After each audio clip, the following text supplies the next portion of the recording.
Hello, my name is Liska. I'm from Southwest Baptist University, and today I'm going to be talking about suicide awareness, and more specifically, is a suicide awareness program the intervention that is needed to create a safe environment for individuals who want to talk about suicide ideation?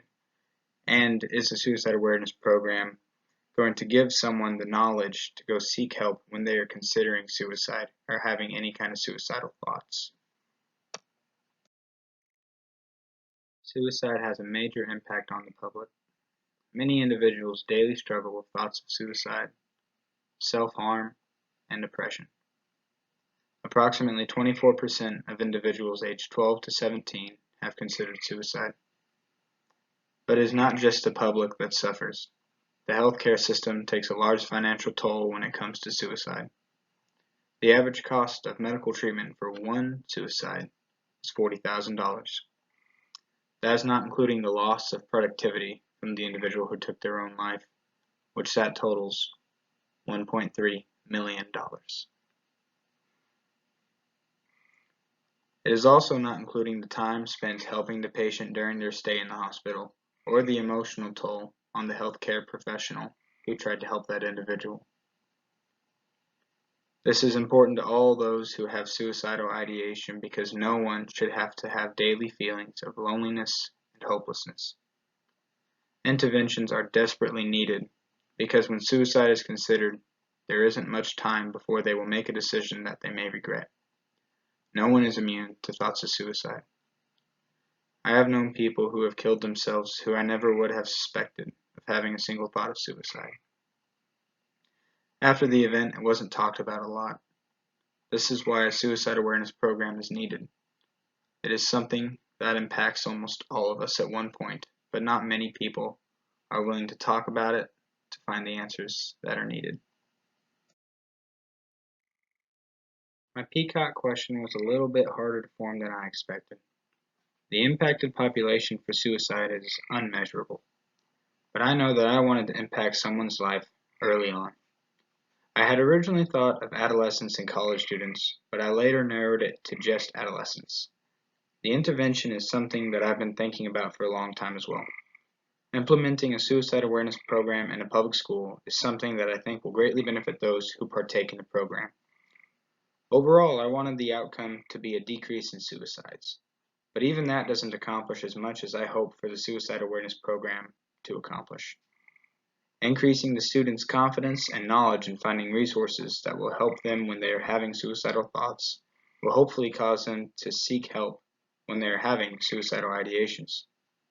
The time period was tricky to establish, but a 6-month period will hopefully show enough results to establish an impact. With all that being said, my Peacock question reads this. For middle school adolescents aged 12 to 15, does the suicide awareness program in schools, designed and delivered by healthcare professionals, compared to no intervention, increase student knowledge of resources available in the healthcare community for suicidal ideation or depression over a 6-month period? The first database I used to search for articles related to my Peacock question was FinalLiteratureSummary. I used the terms suicide awareness and suicide rates and adolescence. I yielded 137 search results from those. I then limited that search by making sure that the article was within the past 10 years and that an abstract was available, so I didn't have to search through articles and not know if they were related to my topic or not. I ended up getting 67 results from that. I then picked through the articles that were related to my intervention and my topic. The second database I used was Cochrane. This one did not have a broad amount that I was expecting, and when I typed in suicide, I only got 84 results. But I still narrowed it down further by using the search terms child health and mental health and depression, which resulted in 10 articles. I then made my selection by picking ones related to my topic. I did not use any national guidelines, mainly because those focus on what to do in the case of a suicide ideation victim coming into the hospital instead of preventing it before it starts, which is where my focus lands on. Based on feedback from my literature table, I ended up leaving out some articles that were of lower grade evidence. For instance, I was originally going to use a quality improvement project, but instead I found higher levels of evidence which can be applied more. Similarities that my articles had was a promotion of a suicide awareness program. The articles that include this intervention do not include interventions that center around medication. The best outcome goal is to help the adolescent without having to start them on a medication that they are going to have to take for a long time. Another similarity is that the program is usually school-based and targets peer leaders or adults such as teachers or counselors. Kids aged 12 to 15 spend a majority of their time in school, and it is prime time to implement an intervention. They also talk about how closely depression is associated with suicidal ideation and how it is a major risk factor. Many people overlook the threat of suicide because many people aren't threatening to kill themselves on a daily basis, but they miss the most common signs, such as depression. Overall, the main point that all these articles are getting across is that something is needing to be done for these kids who struggle with suicide. Suicide itself is very broad. Most people do not know how to approach it. That was one of the inconsistencies with the articles that I had, which was choosing a symptom or sign of suicide that they were wanting to address. Most talked about a comprehensive program that would be used while others focused on a more targeted population that consisted of mainly depression or self-harm. Another inconsistency was the population target of who would receive the intervention.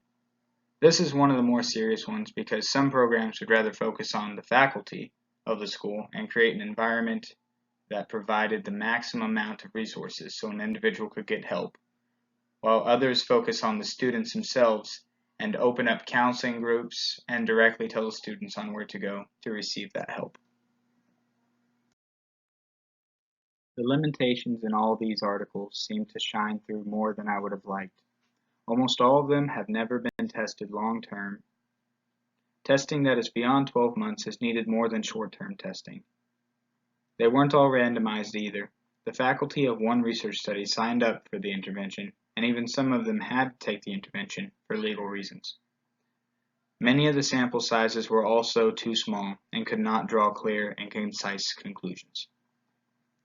Lastly, a lot of the methods for accumulating information were large surveys. This meant that many of the people filling them out did not complete all of them or did not thoroughly answer the questions. This also resulted in results that were hard to interpret and had grading methods that were not as reliable as they could have been.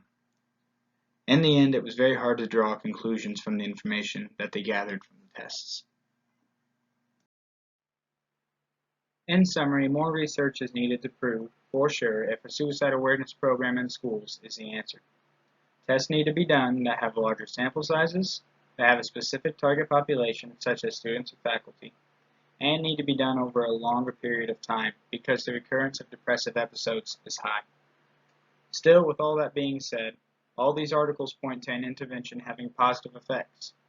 Even if the results were not as reliable or clear as they could have been, they all pointed to an improvement.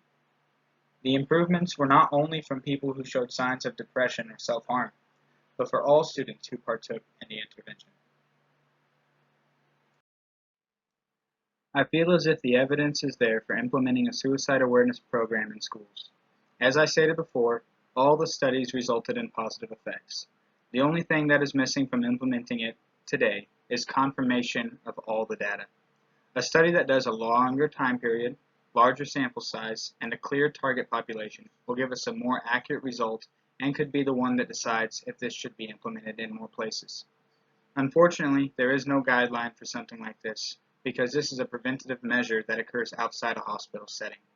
The only guideline that I could see being formed is one that gives clear direction on how to create and lead one of the suicide awareness programs. Still, the fact that this program could be life-changing cannot be ignored. If a suicide awareness program helps save one life, then it would be successful to me. Hopefully more research is conducted in the future, and we will soon see some kind of intervention implemented soon. Thank you for listening.